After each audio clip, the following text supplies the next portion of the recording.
do have spinach over here. And after battling with cutworms for so long, I was able to salvage some. And I actually have bags of spinach in the house right now. This is my last bed in my vegetable garden. And as you see here, we have zucchini. Look at this beautiful bloom. Their blooms are just amazing. Let's see if I can get it from this side. Look at that. Those are gorgeous. Their leaves are amazing. They are just huge. They're beautiful. There are 3 plants in here. I think next year I will learn not to plant them so closely. But right now, they're doing okay. And this is my pole bean tower, which also next year I will learn to put them up in arbor or something, because look at this.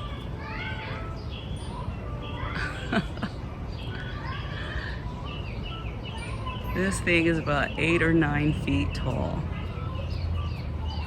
Not producing yet, but it's beautiful.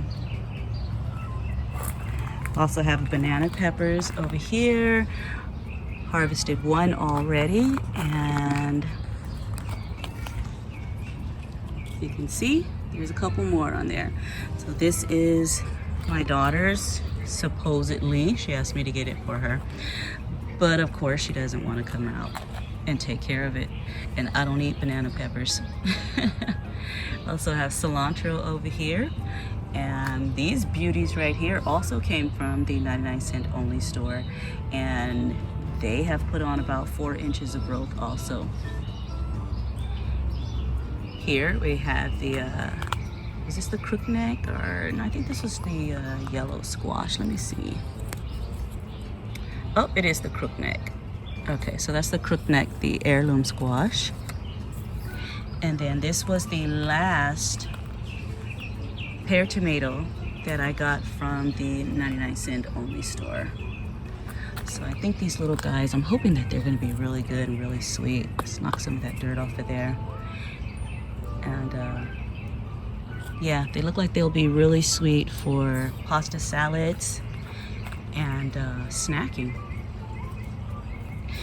So now we'll enter the other part of my garden, which is the flower garden. As you can see, it borders the whole sidewalk over here. Oh, look at that beautiful hummingbird over there on my agapanthus. One thing I can tell you about having flowers in your garden is you will have hummingbirds all day long. You'll have hummingbirds and you'll have butterflies. They love flowers. So since we already got the agapanthus there, you'll also see that I have a black diamond crepe myrtle. We have society garlic. There is a bird of paradise around that corner there. I really think this is a sunflower. I'm not sure. I actually dumped a package of seeds down there that were wildflowers, and that is the only one that came up.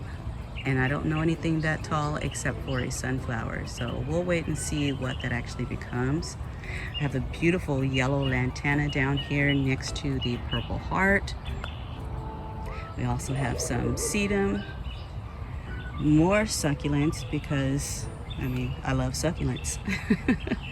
Here, red apple, ice plants, society garlic, and then entering into my flower garden, I do have 2 red mandavillas, and then the Japanese boxwoods that I also got on clearance. This area over here is a little hard because this area gets shade pretty much all day, not a whole lot of water, but it's doing all right. A basket full of portulaca. And then over here, I have the variegated agapanthus, my beautiful white crepe myrtle, which I can't really show you too much right now because it'd be going into the sunlight. My majestic magenta black diamond crepe myrtle. Like I said, the bird of paradise. We have the red salvia, and next to it is gorgeous, gorgeous rose mallow. Look at that. A rose mallow is a type of hibiscus, so you know what? It's really sad that these flowers only last one day, but I mean, they're gorgeous. These are just so beautiful. This is Luna Pink Swirl.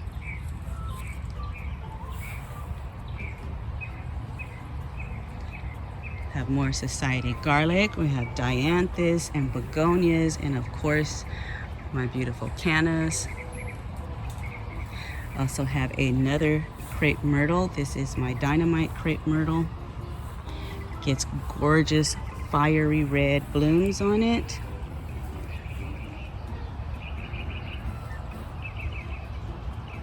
Look at that beauty.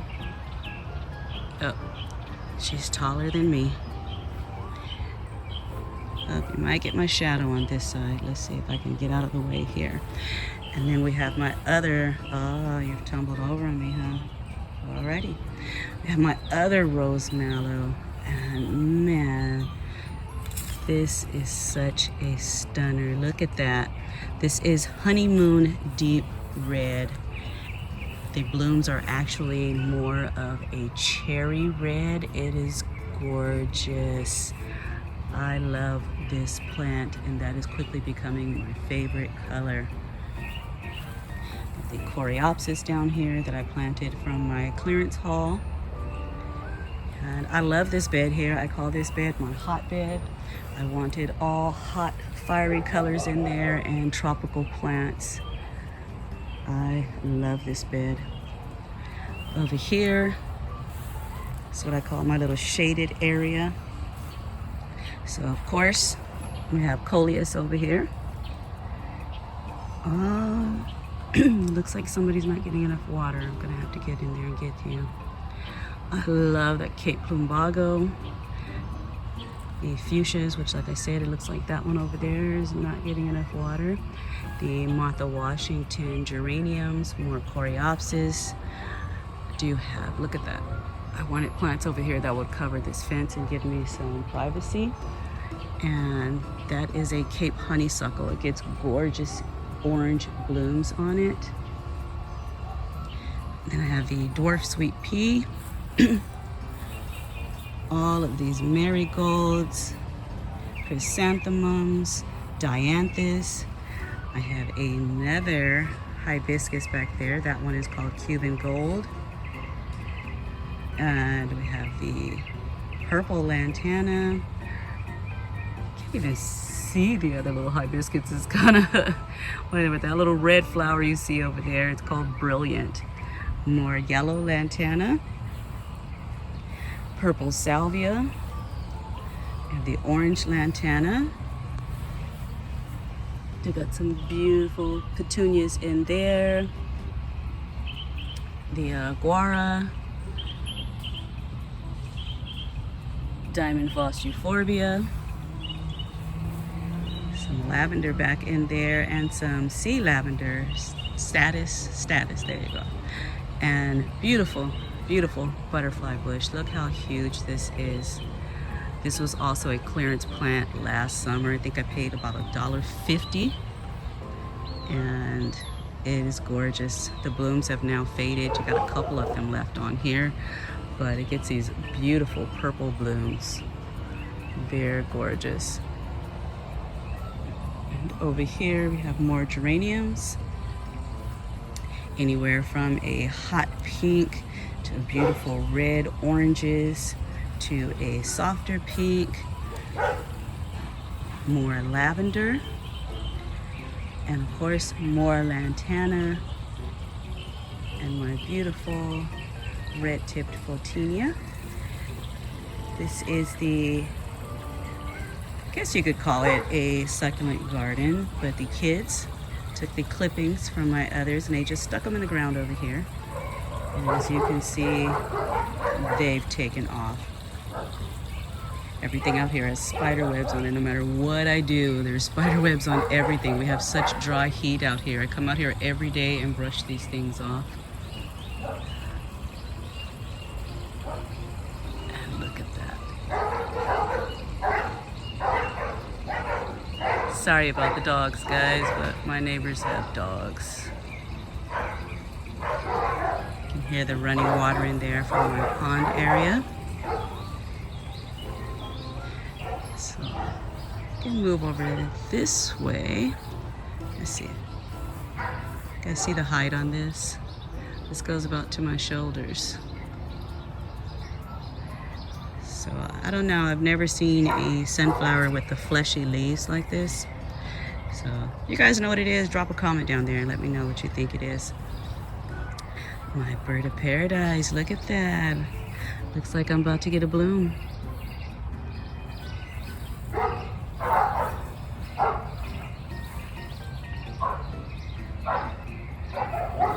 This was my very first black diamond crepe myrtle.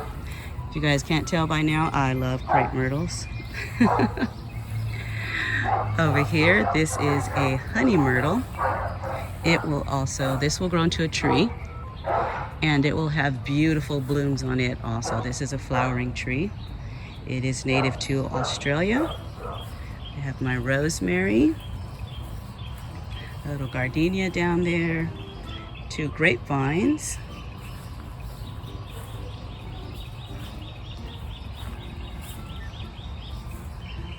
and then this was a cantaloupe and another sugar baby watermelon.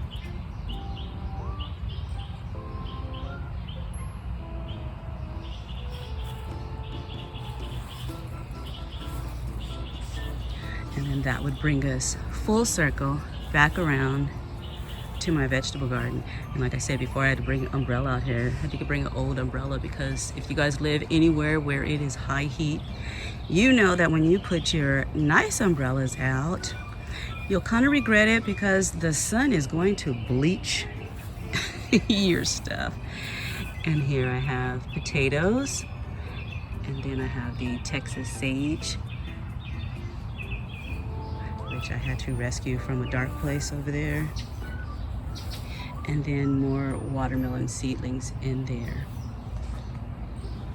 So I hope you guys enjoyed this really quick tour of my garden this morning, because right now I've got to start watering.